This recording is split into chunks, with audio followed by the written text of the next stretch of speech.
বাণিজ্য মেলা শুরু হয়েছে, ওই মাঠে সার্কাস চলতেছে, ওই মাঠে গান বাজনা চলতেছে, ওই মাঠে ছেলে মেয়েদের সাক্ষাৎ চলতেছে, যাদের প্রথম প্রেম তারা ওখানে সাক্ষাৎ করতেছে, ফুল কিনে দিচ্ছে, ওখানে কথাবার্তা সব কিছু হচ্ছে, ফুচকা খাচ্ছে, ডিম খাচ্ছে, চটপটি খাচ্ছে, সব ওই মাঠে। তাহলে কি ওখানে ভালো হচ্ছে? তা আল্লাহর গজব কেন আসবে না? কেন আসবে না আল্লাহর গজব?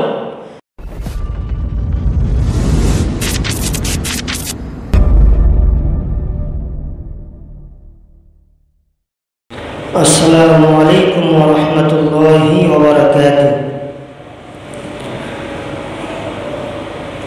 ইন্নাল হামদালিল্লাহ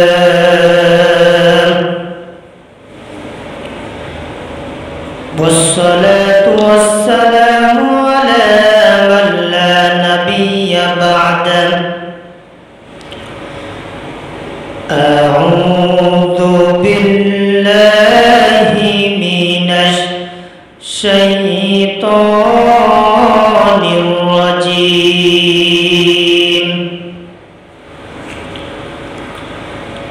بسم الله الرحمن الرحيم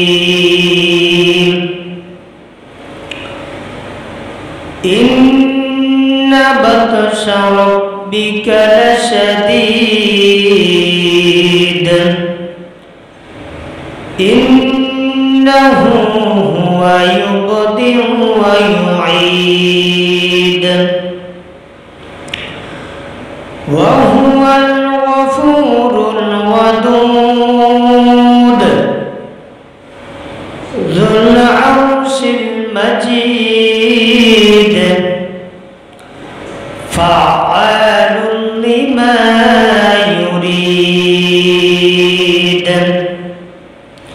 إلى آخر الآية.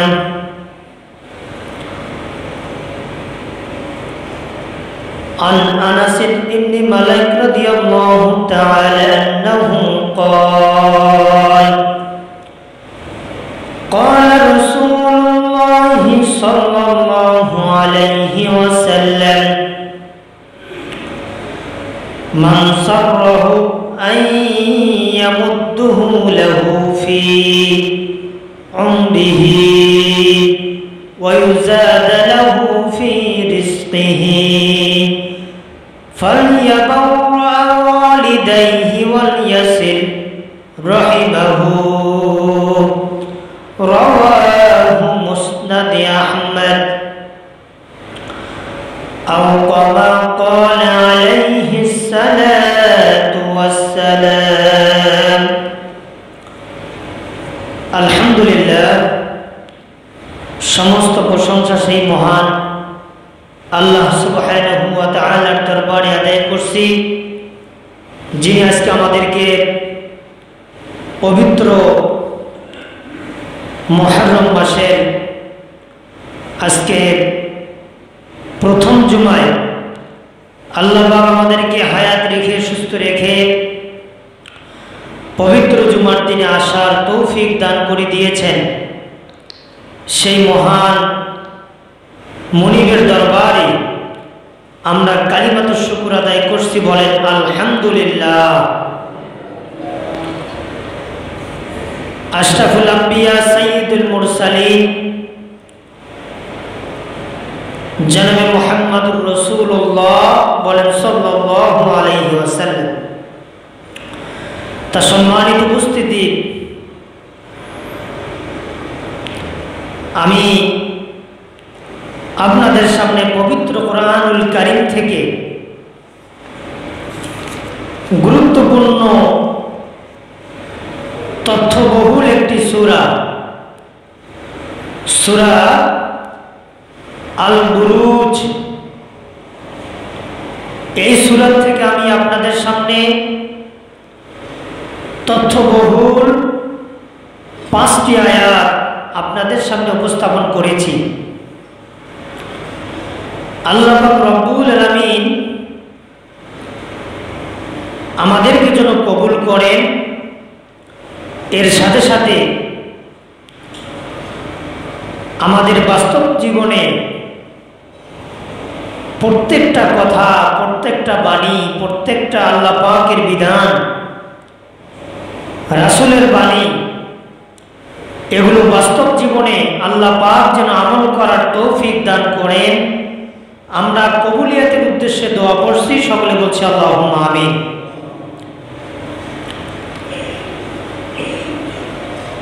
তো সম্মানিত উপস্থিতি, সূরা বুরুজ, এটা আল্লাহ নবী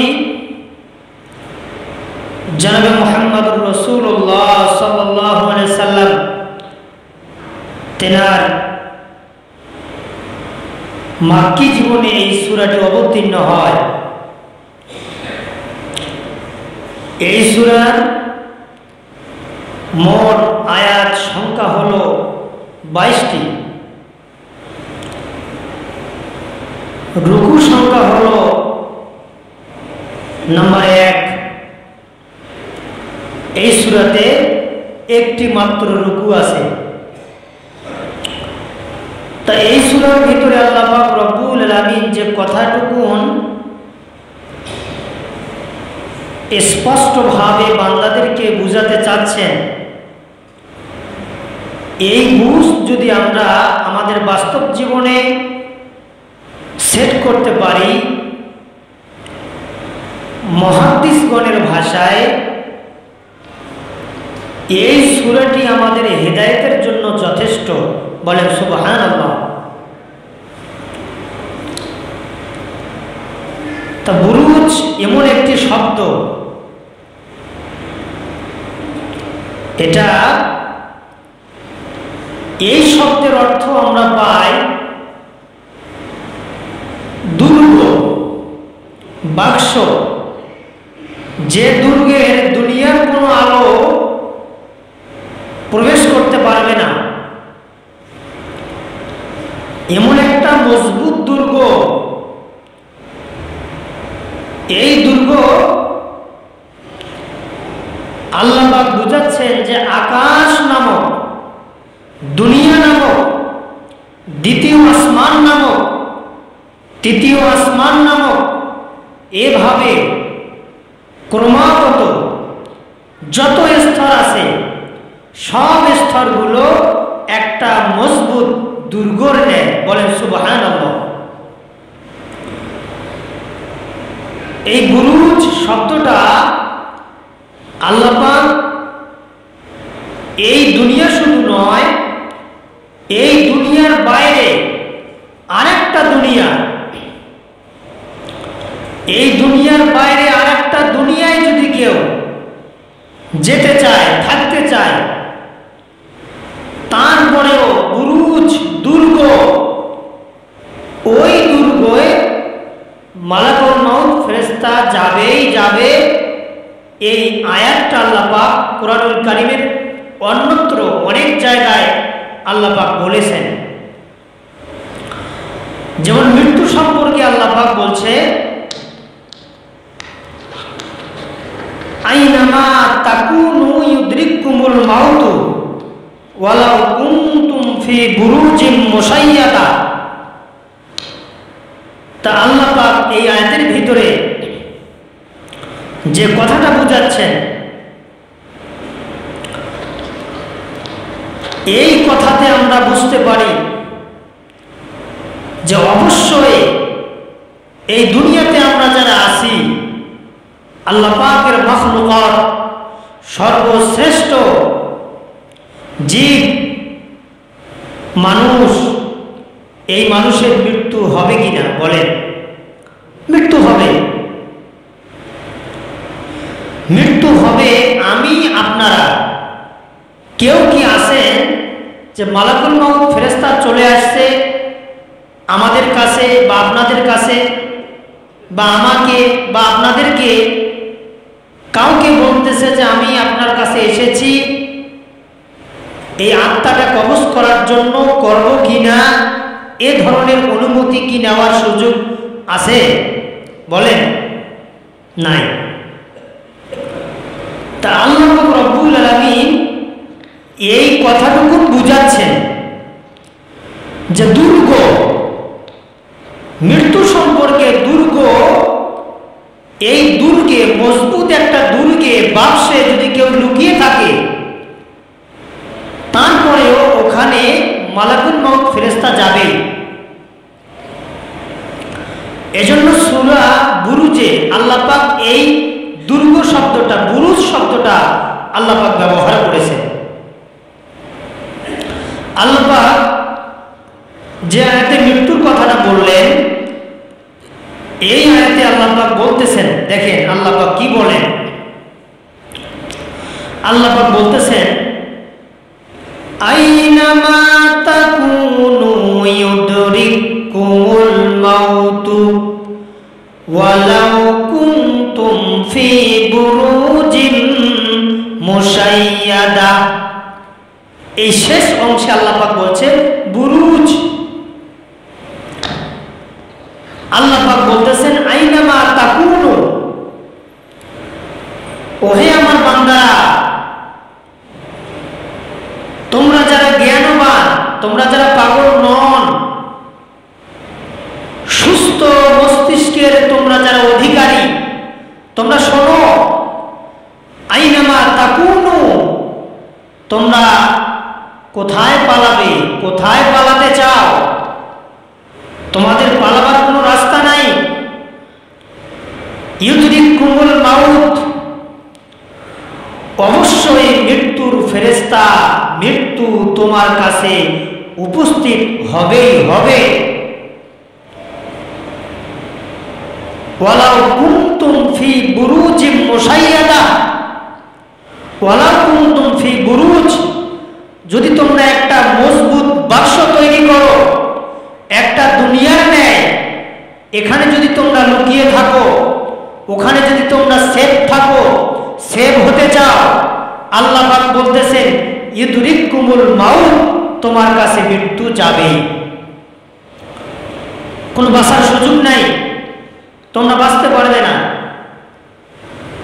তাহলে সম্মানিত উপস্থিতি, যে কথাটা আমি আপনাদের সামনে বোঝাতে চাচ্ছি সেটি হলো সূরা বুরুজ। এই সূরাটি আল্লাহর নবী জনাবে মুহাম্মদুর রাসূলুল্লাহ সাল্লাল্লাহু আলাইহি ওয়াসাল্লাম তেনার মাক্কি জীবনে অবতীর্ণ হয়। কেন হয়? এই সূরাতে অনেক কিছু কথা বান্দাদেরকে স্মরণ করে দেওয়ার জন্য, আল্লাহ পাক তাগিদ দেওয়ার জন্য আল্লাহ পাক কসম করেছেন। আল্লাহ পাক বান্দাদেরকে জানাচ্ছেন, কি জানাচ্ছেন? দেখেন প্রথম নাম্বার আয়াত সূরা বুরুজ, আল্লাহ পাক কি বলতেছেন? আল্লাহ পাক বলতেছেন ওয়াস-সামাই যাতিল বুরুজ, ওয়াস-সামা, সেই বিশাল আকাশের মজবুত দুর্গের কসম, যিনি আসমান সৃষ্টি করতে পারেন। বলেন সুবহানাল্লাহ। তাহলে আসমান কে সৃষ্টি করেছেন? এই দুনিয়া কে সৃষ্টি করেছেন? এই জমিন কে সৃষ্টি করেছেন? সব আল্লাহ পাক সৃষ্টি করেছেন। তা আল্লাহ পাক জানাচ্ছেন সেই সৃষ্টিগুলোর কসম। আর আল্লাহর ওয়াদা ওয়াল ইয়াউমিল মাউউদ, এবং সেই দিনের কসম করতেছি যে দিনে আমি তোমাদের বিচার ফয়সালা ঘটাবো, তোমাদের কাছ থেকে আমি হিসাব নেব, সেই দিনের কসম। সেই দিনকে তোমরা লক্ষ্য করো। এই দুনিয়া কা মাজা লেলো, দুনিয়া কতদিন, দুনিয়াতে আমরা আসি, যেভাবে চলতেছি, ফিরতেছি, খাইতেছি, যদি আমাদের পুঁজি না থাকে, যদি আমাদের আমল না থাকে, আল্লাহর কাছে কি জবাব দেব? আল্লাহর সামনে কেমনে খাড়া হব? আল্লাহর কাছে কি বলবো? এই কথাগুলো আমাদেরকে চিন্তা ভাবনা করতে হবে যে আল্লাহ সব কিছুর মালিক, আল্লাহ রিজিক দিচ্ছেন, আল্লাহ খাওয়াচ্ছেন, আল্লাহ পড়াচ্ছেন, আল্লাহ সুস্থ রেখেছেন, সব কিছুই আল্লাহ পাক আমাদেরকে দিচ্ছেন, আমাদের হায়াত আল্লাহ পাক দিয়েছেন। তাহলে সম্মানিত উপস্থিতি, এই সূরা থেকে আল্লাহ পাক ভয় ভীতির জন্য আল্লাহ পাক প্রত্যেকটা মানব জাতিকে ভয়ের উদ্দেশ্যে এই সূরাতে অনেক কিছু কথা আল্লাহ পাক আলোকপাত করেছেন। এর মধ্য থেকে আমি আপনাদের সামনে 5টি আয়াত উপস্থাপন করেছি। কয়টি আয়াত? 5টি আয়াত। এই 5টি আয়াতে আল্লাহ পাক রব্বুল আলামিন তিনি জানাচ্ছেন এই 5টি আয়াতে যে ওহে বান্দারা, তোমরা আমার পাকড়াওকে, আমার শাস্তিকে তোমরা ভয় করো। আমার শাস্তিকে যদি তোমরা ভয় না করো তাহলে তোমরা মনে রাখবে পরকালীন জীবনে জাহান্নামের পাকড়াও থেকে তোমরা বাঁচতে পারবে না। তোমরা মালাকুল মাউত ফেরেশতার পাকড়াও থেকে তোমরা বাঁচতে পারবে না। এই দুনিয়ার জীবনে তোমরা যাহা কিছু করতেছো, এই দুনিয়ার জীবনের হিসাব নিকাশ তোমাদেরকে পরকালীন জীবনে দিতে হবে। যেমন দেখেন, কিছুদিন আগে একটা সামান্য সাপ, এই সাপের সাথে আমাদের পরিচিত অনেক। আপনি মেডিকেলে যান, আপনি অনেক লোকদেরকে জিজ্ঞাসা করেন যে এই সাপকে চেনেন কিনা, রাসেলস ভাইপার। এই যে একটা সাপের ফেসবুক, ইউটিউব, বিভিন্ন চ্যানেলে, টিভির চ্যানেলে এই সাপের সংবাদ ছড়িয়ে যাচ্ছে। এক একজন, এক এক চ্যানেলওয়ালা তারা কোটি কোটি টাকা কামাই করেছে, কিন্তু আসলে কিছুই না। রাসেল ভাইপার্স, এই যে সাপটা, কিছুই না। সামান্য সাপের চিন্তায় ঘুম আসে না।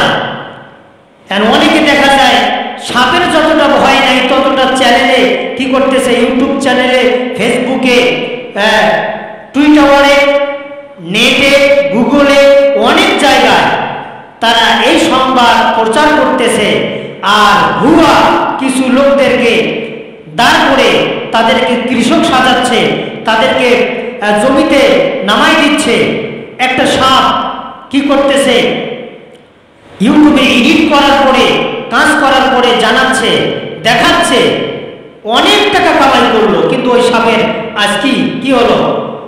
আর ওই তথ্য আছে, ওই সংবাদ আর আছে, ওই সংবাদ নাই। তা সামান্য একটা সাপ, এই সাপের ভয়ে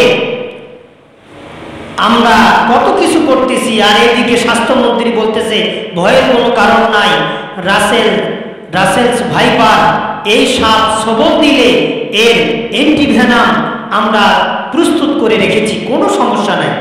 আরে প্রস্তুত তো নতুন করে না, এই প্রস্তুত আগ থেকেই চলছে। প্রত্যেকটা সদর হাসপাতালে দিয়ে দিয়েছে। রাসেলস ভাইপারের কি বিষের ক্ষমতা, এর থেকে যে কিং কোবরা, আবার আমাদের দেশে যেগুলো দেখা যায় ফনা তোলে, আমাদের দেশে যেটা নাম বলে যে গোমা সাপ, কেউটি সাপ, এই সাপ রাক্ষু মুহূর্তের ভিতরে ফনা তোলে। তাই এই সাপগুলো বিষ নিধন করার জন্য, বিষ নষ্ট করার জন্য প্রত্যেকটা আমাদের এই বাংলাদেশের প্রত্যেকটা সদর হাসপাতালগুলোতে তারা অ্যান্টিভেনাম রেখে দিয়েছে। তাহলে দেখেন, এই সাপের ভয়ে আমাদের ঘুম আসতেছে না, আমাদের চিন্তা আসতেছে না। প্রত্যেকটা মোড়ে, প্রত্যেকটা হাট বাজারে কথা, গল্প, কেচ্ছা, কাহিনী, কথাবার্তা সব চলছে শুধু এই সাপের কথা। কিন্তু আল্লাহ পাক রব্বুল আলামিন এত কিছু তাগিদ দিলেন, এত কিছু কথা বললেন পবিত্র কোরআনুল কারীমে, হাদিসে বললেন যে তোমরা যখন কবরে থাকবে, যদি আমল না থাকে 99টি সাপ কবরে দেওয়া হবে। 99টি সাপ। এই সাপ সবল মারবে, একবার সবল মারলে হাদিসে আসছে সহিহ বুখারীতে যে 70 গজ মাটির নিচে ঢুকবে, আবার তাকে বের করা হবে, আবার সবল মারবে। এভাবে তার শাস্তি হতেই থাকবে, হতেই থাকবে, সে বাঁচতে পারবে না। আল্লাহ পাক শুধু তাগিদ দিচ্ছেন যে তোমরা ভালো হও, তোমরা সঠিক রাস্তায় তোমরা চলো, তোমরা 5 ওয়াক্ত সালাত আদায় করো, শয়তানের পথ ত্যাগ করে আমার পথে আসো। এত তাগিদ, এত দাওয়াত, এত কিছু, কিন্তু আমরা আল্লাহর কাছে আসতেছি না, আল্লাহকে চিনতে পারতেছি না, আল্লাহর জন্য আমরা কোনো কিছুই করতেছি না। তাহলে দেখেন আল্লাহ পাক রব্বুল আলামিন সূরা ফজরে 12, 13, 14, 15, 16 5টি আয়াতে আল্লাহ পাক রব্বুল আলামিন তাগিদ দিচ্ছেন। আল্লাহ পাক বলতেছেন, দেখেন 1 নম্বর আয়াত, ইন্না বাতশা রাব্বিকা লাশাদীদ। আল্লাহ পাক বলতেছেন নিশ্চয় তোমার রবের পাকড়াও অনেক অনেক শক্ত, তোমরা বাঁচতে পারবে না। আল্লাহ যখন পাকড়াও করবে তোমরা পালাতে পারবে না। তোমরা কোথায় যাবে, কি করবে, তোমরা কি করতে পারবে? যখন তোমাদের এই আত্মাটা কবজ করা হবে, তোমাদের এত কষ্ট হবে, পা থেকে শুরু করে প্রত্যেকটা অঙ্গ প্রত্যঙ্গ থেকে রুহুটা যখন বেরিয়ে আসবে, প্রত্যেকটা রক সিরে সিরে পটপট করে সিরে সিরে তোমাদের ভিতর থেকে তোমাদের রূহটা বের করা হবে। আল্লাহর পাকড়াও অনেক কঠিন, তোমরা সাবধান হও। তোমরা আল্লাহর রাস্তায় চলো, কোরআনের রাস্তায় চলো, আল্লাহর দ্বীনের দাওয়াতের পক্ষে থাকো, আল্লাহর দ্বীনের দাওয়াতের বিরোধিতা করো না, সেই রাস্তায় চলো। তাহলে অবশ্যই ইন্না বাতশা রাব্বিকা লাশাদীদ, নিশ্চয়ই আল্লাহর গজব, আল্লাহর পাকড়াও অনেক বড় শক্ত, তোমাদের সাবধান হতে হবে। আল্লাহ পাক রব্বুল আলামিন তারপরে 13 নম্বর আয়াতে বলছে, ইন্নাহু হুয়া ইউবদিউ ওয়া ইউঈদ। আল্লাহ পাক বলতেছেন তিনি প্রথমবার সৃষ্টি করেন, আবার দ্বিতীয়বারও তিনি সৃষ্টি করতে পারেন। আল্লাহ পাক এখানে কি করবেন, নস্যাৎ করতে পারেন, আবার এখান থেকে আল্লাহ পাক আবার জীবিত করতে পারেন। এই ক্ষমতা আল্লাহ পাক রব্বুল আলামিন নিজ হাতে নিয়েছেন। তাহলে আল্লাহ পাক রব্বুল আলামিন তিনি বলতেছেন যে অবশ্যই এইভাবে নামিয়ে আসে। আল্লাহ পাক রব্বুল আলামিন তিনি বলতেছেন যে আমার ক্ষমতা তোমরা একটু লক্ষ্য করো, আমি এখানেই সব মুহূর্তের ভিতরে নষ্ট করতে পারি, শেষ করতে পারি। দেখেন মৃত্যুটা, মানুষ কি কখনো মরে? মরে? বলেন না মরে? যদি মানুষ মরতো তাহলে হিসাব নিকাশ কার হতো? কার কাছ থেকে আল্লাহ পাক হিসাব নিত? এজন্য আরবি শব্দ এসেছে আল মাউত। কি শব্দ এসেছে? আল মাউত, এটা আরবি শব্দ। এর বাংলা হলো মৃত্যু। কি বলেন? মৃত্যু। তা আল মাউত শব্দের যেটা আমরা শাব্দিক ব্যাখ্যা, তাহকিক, তাখরিজ আমরা যেটা করে পাই সেটা হলো আল মাউত, স্থানান্তরিত হওয়া, এক জায়গা থেকে আরেক জায়গায় স্থানান্তরিত হওয়া। যেমন আমরা প্রথমে ছিলাম একটা জগৎ, সেটা হলো মায়ের জগৎ। এই দুনিয়ার আসার আগে মায়ের জগৎ, মায়ের জগতের আগে ছিলাম রুহের জগৎ, যে জগতে বর্তমানে আমরা অবস্থান করতেছি। এরপরে আরেকটা জগৎ, সেটা হলো পরকালীন জগৎ। তাহলে জগৎ 4টা। কয়টা জগৎ? 4টা জগৎ। তাহলে আল্লাহ পাক তিনি বলতেছেন যে দেখো আমি কি করতে না পারি, আমি মৃত্যু দিতে পারি, আবার জীবিত করতে পারি। আল্লাহ পাক আমাদের এই দুনিয়াতে রেখেছেন, হায়াত দিলেন, আমাদের সুস্থ রেখেছেন। এর আগে ছিলাম মায়ের গর্ভে একটা জগতে। এই জগতে কি রকম ছিলাম, কিভাবে ছিলাম আমরা কেউ বলতে পারি না, কেউ বলতে পারবো না। এর আগের জগৎটা, এর পূর্বের জগৎটা, সেটা হলো রুহানি জগৎ। এই জগতে আল্লাহ পাক রব্বুল আলামিন সমস্ত লোকদেরকে একত্রিত করে বলছিলেন যে আলাস্তু বিরব্বিকুম, আলাস্তু বিরব্বিকুম, তোমাদের রব কে? এ কথা কে বলছিলেন? আমাদের আল্লাহ। তিনি বলছিলেন যে তোমাদের রব কে। এ কথা রুহানি জগতের সমস্ত রুহুদেরকে আল্লাহ পাক একত্রিত করার পরে বলছিল তোমাদের রব কে। তখন এই বান্দারা কথা বলে না, আল্লাহ পাক ধরে শাস্তি দিলেন 1000 বছর। শাস্তি দেওয়ার পরে আবার বের করে তাদেরকে আল্লাহ পাক তাদের সামনে বলছেন আলাস্তু বিরব্বিকুম, এই আমার বান্দারা বলো, এই তোমাদের রব কে? আলাস্তু, আলিফ, এই শব্দের আল্লাহ পাক প্রথম অক্ষর দিয়েছে আলিফ, আলাস্তু, এই বলো তোমাদের রব কে? তখন কথা বলেন আবার 1000 বছর শাস্তি, যে সৃষ্টি করলাম আমি সব কিছুই দিলাম, রব হিসাবে আমাকে স্বীকার করে না। এভাবে 3 বার শাস্তি দিলেন। কয়বার? 3 বার এভাবে শাস্তি দিলেন। দেওয়ার পরে 4র্থ বারে আল্লাহ পাক বলতেছেন আলাস্তু বিরব্বিকুম, তোমাদের রব কে? তখন ওই শাস্তি ভোগ করার পরে রূহগুলো আল্লাহর সামনে সকলে সমস্বরে এক বাক্যে আল্লাহ পাক বললেন ক্বালু বালা শাহিদনা। বলেন সুবহানাল্লাহ। এগুলো কোরআনের শব্দ, যে আমরা সকলে সাক্ষ্য দিচ্ছি, শাহিদনা সাক্ষ্য দিচ্ছি, ক্বালু বালা আমরা সাক্ষ্য দিলাম, হে আমাদের মালিক তুমি আমাদের রব আল্লাহ। বলেন সুবহানাল্লাহ, তুমি আমাদের রব। এই শাস্তি ভোগ করার পরে অবশেষে আল্লাহ পাক রব্বুল আলামিন ক্রমান্বয়ে 1 জন করে, 2 জন করে, 5 জন করে মায়ের গর্ভে আল্লাহ পাক দিয়ে দিয়েছেন। বলেন সুবহানাল্লাহ। কোন মহিলার 5টা বাচ্চা একবারই হয়, একটা করে। কোন বাচ্চার 10টা। আমি দেখেছি রংপুর মেডিকেল কলেজে 10টা বাচ্চা, ছোট ছোট 10টা বাচ্চা। এর মধ্যে মুহূর্তের ভিতরে 3 জন মারা গেছে আর বাকি 7 জন আছে। তাহলে এই বাচ্চা দেওয়ার মালিক কে? আল্লাহ। আল্লাহ দিচ্ছেন। তা আল্লাহ কি করতে না পারেন? কি করতে না পারেন? আল্লাহ জীবিত করতে পারেন, জীবন দিতে পারেন, আবার মৃত্যু দিতে পারেন।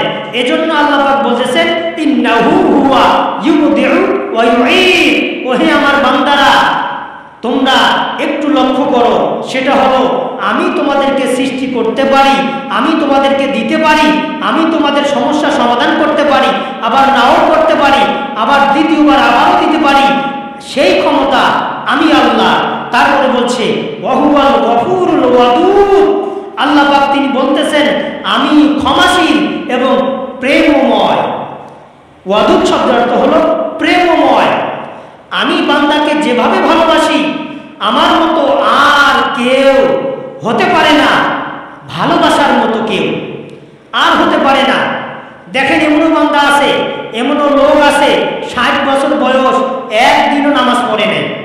আছে না নাই? আছে কি না? আছে। আল্লাহর হুকুম মানেই না। দাড়ি যে রাখা দরকার সে রাখে না, মনে হয় যে দোবরা হিন্দু, মালাউন হিন্দু না মুসলমান টেরেই পাওয়া যায় না। ও যদি মারা যায়, মুখে তো দাড়ি নাই, ভালো কথা দাড়ি নাই, ও যদি মারা যায় কোনো একটা দুর্ঘটনা বশত যদি সে মারা যায়, তাহলে সে মুসলমান না হিন্দু জানাজা হবে কিনা একটা মুশকিলের প্রশ্ন না? কি হবে? ওই তখন কি করতে হবে? তার হয় সুপ না হয় লুঙ্গি ভাসে দেখতে হবে যে মুসলমান কিনা, তারপরে তার জানাজা হবে, তারপরে তার গোসল হবে, তারপর তার দাফন কার্য সমাপ্ত হবে। তাহলে দেখে ওই বান্দারা নামাজ পড়ে না, রোজা রাখে না, আল্লাহর ঘর কেমন, ইমাম কোথায় দাঁড়ায়, মুয়াজ্জিন কোথায় দাঁড়ায়, মুক্তাদি কেমনে দাঁড়ায়, কিভাবে সালাত পড়ে, এরা জানে না। না জানার পরেও রেজেক কে খাওয়াচ্ছেন? আল্লাহ খাওয়াচ্ছেন। তা আল্লাহ পাক বলতেছে ওয়াহুয়াল গফুরুল ওয়াদুদ, আমি ক্ষমাশীল, আমি প্রেমময়, আমি তবু ভালোবাসি, ক্ষমাও করি। যদি একবার সে তওবা করে আমার কাছে আসে, এসে যদি বলে যে আল্লাহ সব ছেড়ে দিয়ে সিলিন্ডার করলাম তোমার দরবারে, আর কোনো কিছু ভুল করতে চাই না, কোনো ভুল করব না, একেবারে সব ছেড়ে দিয়া তোমার পথে ধরলাম, তোমার হাত ধরলাম, 5 ওয়াক্ত সালাত পড়লাম, আমাকে ক্ষমা করে দাও। আল্লাহ পাক বাধ্য তাকে ক্ষমা করে দিয়ে মাসুম হিসাবে, আর ওই সময় যদি সে মারা যায় বিনা হিসাবে জান্নাতের ব্যবস্থা করবেন কে? আল্লাহ। জান্নাত দিতেই হবে। ওয়াহুয়াল গফুরুল ওয়াদুদ, আল্লাহ পাক ক্ষমা করবেন, ওয়াদুদ ভালোবাসবেন। তাহলে সম্মানিত উপস্থিতি, তাহলে 2 নম্বর আয়াত যেটা বললাম 13 নম্বর ক্রমিক নাম্বার অনুসারে 13 নম্বর আয়াতে আল্লাহ পাক এই কথাটাই বললেন যে ওয়াহুয়াল গফুরুল ওয়াদুদ। তারপরের আয়াতে বলছে যুল আরশিল মাজিদ। আল্লাহ পাক তিনি বলতেছেন আমি যে আরশের মালিক, আমি সর্বশ্রেষ্ঠ, আমি ওখান থেকে সব কিছুই দেখতে পারি, সব কিছুই পরিচালনা করি, কে কি করতেছে সব কিছুই আমি জানি। দেখেন আমরা যখন ভাত খাইতে বসি, একটা প্লেট গোটায় আমাদের সামনে, আছে কি না? আমরা রাখি না? কোথায় পোকা, কোথায় মরা ভাত, কোথায় কি সব আমরা বেছে খাইতে পারি। ঠিক তেমনি আল্লাহ পাক বলতেছে যে দুল আরশিল মাজিদ, সেই আরশের মালিক আমি আল্লাহ। এই দুনিয়াটা পরিচালনা আমি করি। এই দুনিয়া আল্লাহর সামনে একটা প্লেটের মতো। কিসের মতো? প্লেটের মতো। আল্লাহকে আসতে হয় না। আল্লাহর কুদরত অপরিসীম। আল্লাহ ওখান থেকে পরিচালনা করে। এমন বান্দা আছে কি জানেন, তাদের আকীদা খারাপ। তারা বলে যে আল্লাহ সব জায়গায়। আল্লাহ সব জায়গায় না এক জায়গায়?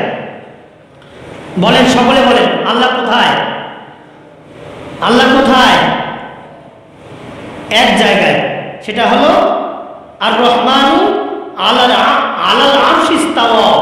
আমি রহমান আরশে আজিমে, আরশে অসীন হয়ে আমি আছি। তা আল্লাহ সব জায়গায়, এই আকীদা খারাপ। আল্লাহ সব জায়গায় না।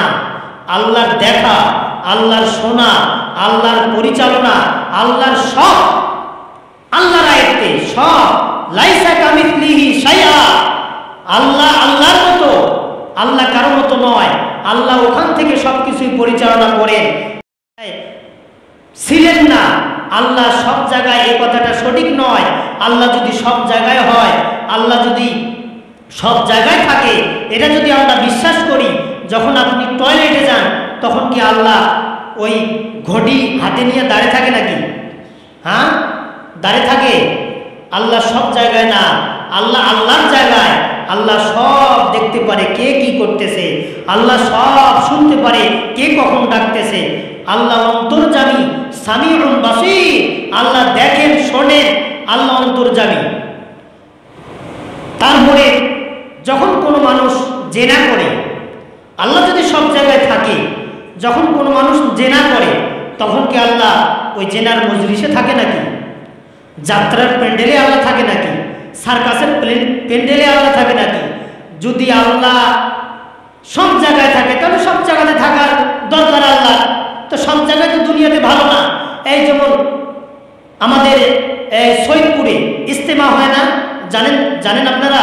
প্রতি বছর কিন্তু 3 দিন করে তাবলিগি ইজতেমা হয়। ইজতেমা এই গত বছর হয়ে গেল। আবার এই যে গত শুক্রবার না শনিবার থেকে বাণিজ্য মেলা শুরু হয়েছে। ওই মাঠে সার্কাস চলতেছে, ওই মাঠে গান বাজনা চলতেছে, ওই মাঠে ছেলে মেয়েদের সাক্ষাৎ চলতেছে। যাদের প্রথম প্রেম তারা ওখানে সাক্ষাৎ করতেছে, ফুল কিনে দিচ্ছে, ওখানে কথাবার্তা সব কিছু হচ্ছে। ফুচকা খাচ্ছে, ডিম খাচ্ছে, চটপটি খাচ্ছে, সব ওই মাঠে। তাহলে কি ওখানে ভালো হচ্ছে? তা আল্লাহর গজব কেন আসবে না? কেন আসবে না আল্লাহর গজব? যেখানে কোরআন হাদিসের কথা, যেখানে ভালো মন্দর জায়গা হিসাবে আমরা ওখানে সিলেক্টেড করছি, যেখানে প্রতি বছর 3 বার তাবলিগি ইজতেমা হয়, কোরআন হাদিসের কথা বলা হয়, সেখানে আমরা এখন কি করতেছি? সার্কাস চলছে। আমার কথা যদি বিশ্বাস না হয় যান, যে দেখেন সার্কাস চলছে, দিন রাত 24 ঘন্টা চলছে। টিকিট 50 টাকা, 50 টাকা টিকিট। আর বাণিজ্য মেলায় ঢুকতে লাগে 20 টাকা টিকিট। চলছে। তাহলে আল্লাহ পাক বলতেছেন দুল আরশিল মাজিদ, আমি আরশের মালিক, আমি সব কিছুই পরিচালনা করি। তোমরা সোজা হও। সোজা যদি না হও তাহলে তোমাদের অবশ্যই মৃত্যু হবে। এই মৃত্যুর স্বাদ তোমাদের গ্রহণ করতে হবে। তোমরা বাঁচতে পারবে না, তোমরা পালাতে পারবে না। যদি তোমরা পালাতে না পারো, বাঁচতে না পারো, অবশ্যই তোমরা আমার রাস্তায় ধাবিত হয়ে আমার ইবাদতগুলো করো। বলেন সুবহানাল্লাহ। সম্মানিত উপস্থিতি, আলোচনা প্রায় শেষ। 1:28 মিনিট। আর আমি আপনাদের সামনে একটা হাদিস শুরুতেই বলেছিলাম 2 মিনিটের মধ্যেই শেষ করব। এই হাদিসটি এমন একটা হাদিস, এই হাদিসটি আসছে মুসনাদে আহমদ। কোন কিতাব? এই কি সমস্যা তোমাদের? হ্যাঁ হ্যাঁ, কি?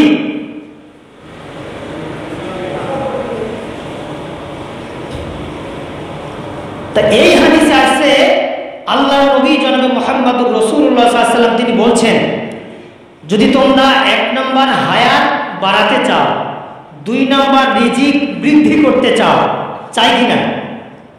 অনেকে আমরা নামাজ পড়তেছি, নামাজ পড়ার পরে আল্লাহর কাছে হাত তুলে দোয়া করতেছি, আল্লাহ আমার হায়াত বাড়িয়ে দাও, আমার রিজিক বৃদ্ধি করে দাও। এই যে হায়াত